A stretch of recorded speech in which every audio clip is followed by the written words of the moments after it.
Seruput kopi dulu, Lur. Nah, ini ada kabar terbaru dari perairan timur Indonesia. Kapal perang kita, Kri Panah 626, baru saja mengasah naluri tempurnya di Laut Seram. Latihan ini bukan sekadar formalitas, tapi bagian penting kesiapan tempur TNI AL di bawah kendali Armada 3. Kri Panah 626 melaksanakan uji tembak meriam kaliber 57 mm dan 20 mm.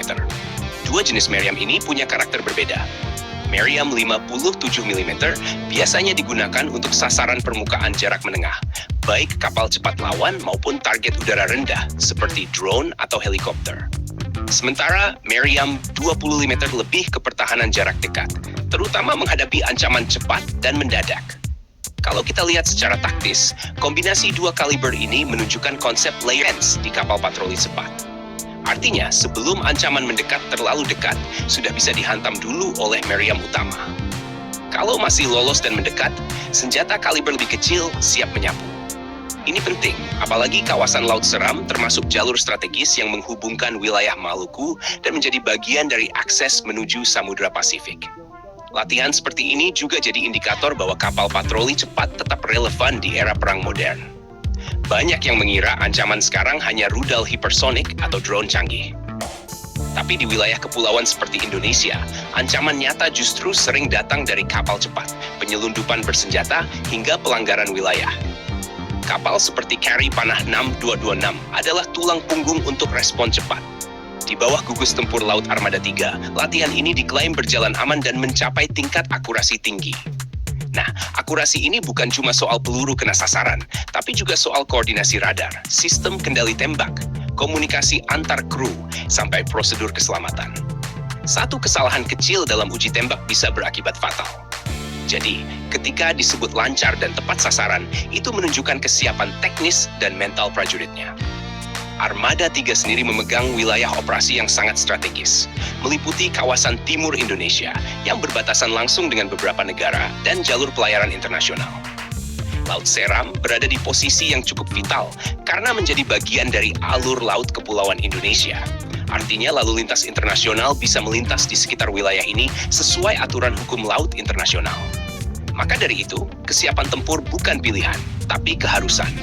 Panglima Armada 3, Laksamana Muda TNI Dato Rusman, menegaskan bahwa latihan berkala seperti ini adalah bagian dari pembinaan kesiapsiagaan operasional. Ini penting, karena alutsista tanpa latihan rutin hanya akan jadi pajangan. Meriam yang jarang ditembakkan berisiko mengalami masalah teknis saat benar-benar dibutuhkan. Kalau kita tarik ke gambaran lebih luas, latihan uji tembak ini juga memberi pesan strategis. Indonesia memang bukan negara agresor, tapi tetap menunjukkan bahwa setiap jengkal perairan dijaga dan diawasi. Di tengah dinamika keamanan maritim kawasan Indo-Pasifik yang makin kompleks, kesiapan kapal patroli cepat menjadi elemen vital dalam sistem pertahanan berlapis TNI AL. Menariknya, latihan seperti ini juga melatih kecepatan reaksi kru. Dalam skenario tempur nyata, keputusan bisa diambil dalam hitungan detik. Penentuan jarak, arah angin, kecepatan kapal, hingga pergerakan target harus dihitung cepat dan tepat.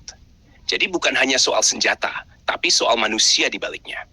Dengan uji tembak 57 mm dan 20 mm ini, Kri Panah 626 membuktikan bahwa kapal patroli cepat tetap punya daya gempur yang signifikan untuk kelasnya.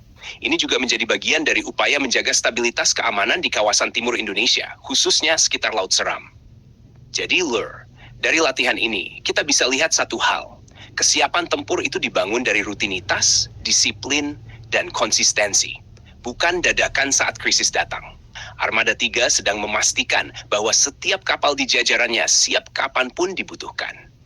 Kalau menurut kalian, seberapa penting peran kapal patroli cepat seperti Kri Panah 626 dalam menghadapi ancaman maritim modern? Tulis pendapat kalian di kolom komentar, dan jangan lupa subscribe, like, dan komen di bawah sambil ngopi.